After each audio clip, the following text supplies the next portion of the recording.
The sinister true story of the triplets separated at birth as part of a cruel experiment.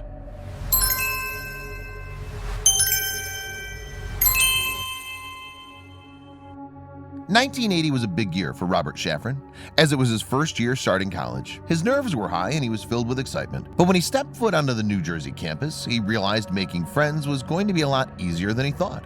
Guys were coming up to him and patting him on the back. Girls were greeting him with kisses as if they already knew him. The only thing was they insisted on calling him Eddie. What he was about to realize would change his life forever.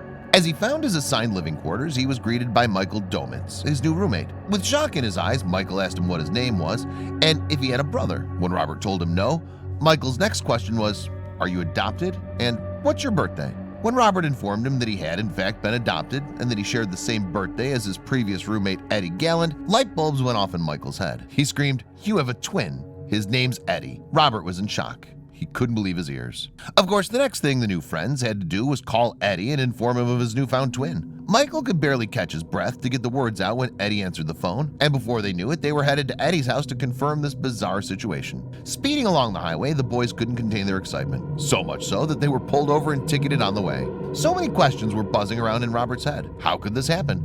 How did I not know I had a twin? These questions would get answered, but the reality would become too much for some to handle. Before the two could even reach Eddie's door, it opened and the two locked eyes. Michael recounts the meeting, looking at the two men who had the same grin, the same hair, the same expressions. It was his double. As they began to chat, they realized they had the same interests, ranging from wrestling, music, and even women. They had the same birthmarks and matching IQ scores of 148.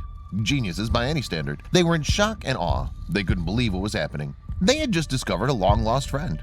Soon, this thrilling mystery was about to get a whole lot crazier. All parents involved were just as shocked as the boys, considering that they were never informed about a twin. Both sets of parents were adamant that if they knew, they would have adopted both boys, so they wouldn't have had to spend even a day apart. But the joy of the discovery took over any ill feelings about the situation.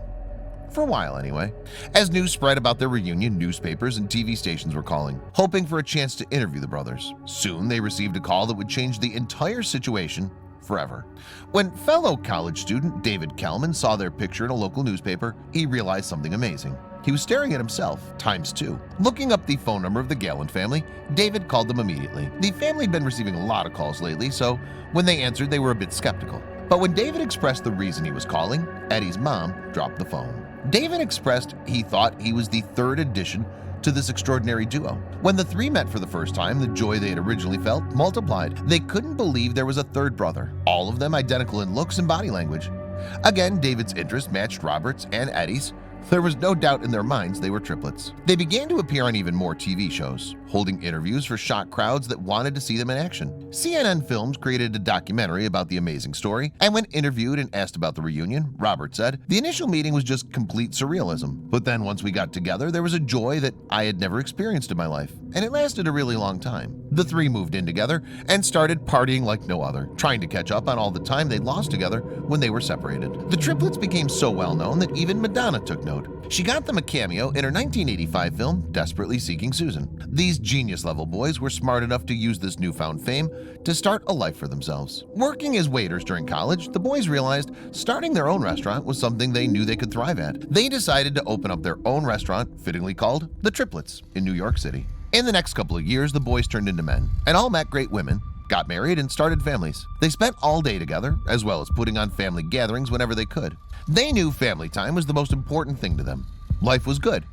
For a while, anyway. Curiosity grew among the triplets as to where they came from, who their birth parents were, and why they were separated. They eventually tracked down their birth mother, and after a while communicating, she agreed to meet with them. It wasn't a joyful reunion, but it wasn't one filled with sorrow either. She was a young woman when she got pregnant by a man she barely knew. She decided to give the triplets up for adoption as she wasn't ready to become a mother. She had clearly suffered from a life abused by alcohol, and the men weren't interested in furthering a relationship after the initial meeting. After all, they already had loving parents. Their birth mother didn't know that they were going to be separated, and she couldn't shed light as to why they were. But David knew he wanted more answers, so he initiated an investigation. All the adoptive parents involved went back to Louise Wise Services, the adoption agency that adopted the boys out. The agency met with the families but gave little to no information as to why they would ever separate the triplets. They said that it was harder to adopt 3 babies than it was to find them homes individually. Leaving unfulfilled, the parents felt there was more to the story than they were being told.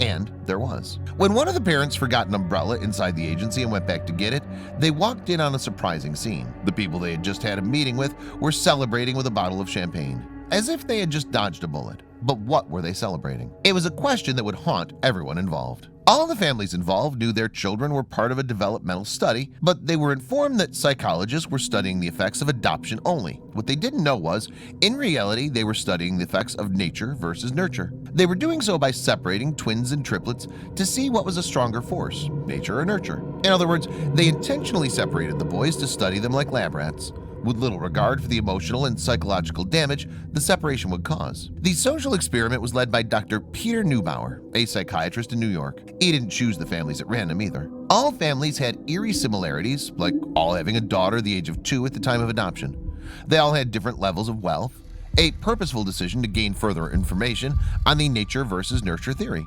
Robert was adopted into a wealthy family. His father was a doctor, his mother a lawyer. They lived in the posh town of Scarsdale in Westchester County. Eddie grew up in a middle-class home, while David grew up in Queens with a working-class family. The experiment was kept a secret from the families and the general public because they knew many would object, citing its cruel and unusual circumstances. Every couple of weeks, scientists would come into the homes of the unsuspecting families to film and document the progress of each child. All the boys remember these strange meetings, being asked various questions and watched closely as they played with specific toys. Like lab rats, the boys were monitored for years until scientists gathered enough information to conclude their findings. Claire Kelman, David's adoptive mother, noticed something was different about her little boy from an early age, but didn't have the necessary information to put 2 and 2 together. David began talking very early. I remember him waking up and saying, "I have a brother." We would all talk about his imaginary brother.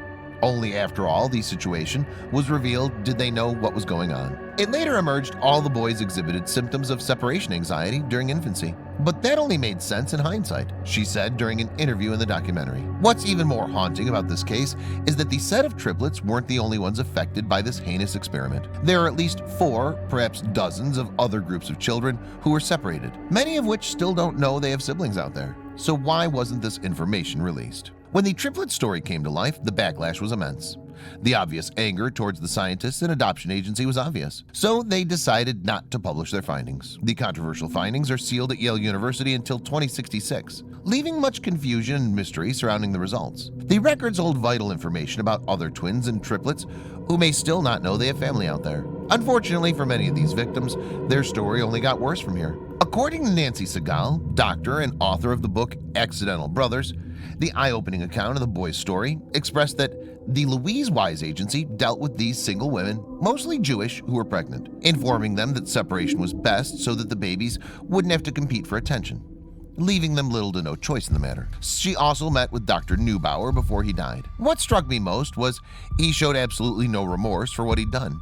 He still felt he'd done the right thing. What's shocking is Dr. Neubauer's study has been compared to the Nazi twin studies, as many similarities have been noted. What's even more shocking is that Neubauer, a Jewish man himself, escaped Austria when it was under Nazi rule, only to come to the United States and continue the unethical experiments against twins. The experiment had a drastically negative effect on the brothers, and all of them coped differently. Eventually, they decided to close the restaurant and go their separate ways in regards to careers. They've been pursuing an apology from the adoption agency and compensation for all the harm done against them, a battle they're still actively working towards. But for one brother, the truth was too much to handle. At the tender age of 33, Eddie ended his life, killing himself in his home after years of crippling depression. Depression brought on by the horrid truth of what happened to him and his brothers. He wasn't the only one to end his life either. Although the names of the other twins aren't publicly known, it's noted that at least 3 of them also committed suicide. This is a clear indication that separating babies born together has a drastic and damaging effect on their psyches. Nothing will bring these people back. And for Robert and David, nothing will erase the idea that Eddie's suicide could have been prevented. The adoption agency still hasn't issued an apology to the brothers, but the Jewish board, who many believe was aware of the circumstances, made a public statement regarding the documentary Identical Strangers. The Jewish board does not endorse the study undertaken by Dr. Peter Neubauer and is appreciative that the film was created an opportunity for a public discourse about it, a spokesperson said. We hope that the film encourages others to come forward and request access to their records. The Jewish board has no role in the separation of twins adopted through Louise Wise. Although the results were never published, Dr. Segal came to her own conclusions about the study, citing that Neubauer's study found that genes have a more pervasive influence than we thought, as most of the separated twins involved in the unethical experiment ended up being extremely alike, even in death. The brothers are now 56 and still fighting for justice in the case. Although they can't get back the 20 years stolen from them, they deserve at the very least recognition and respect. They refer to us as participants, he said.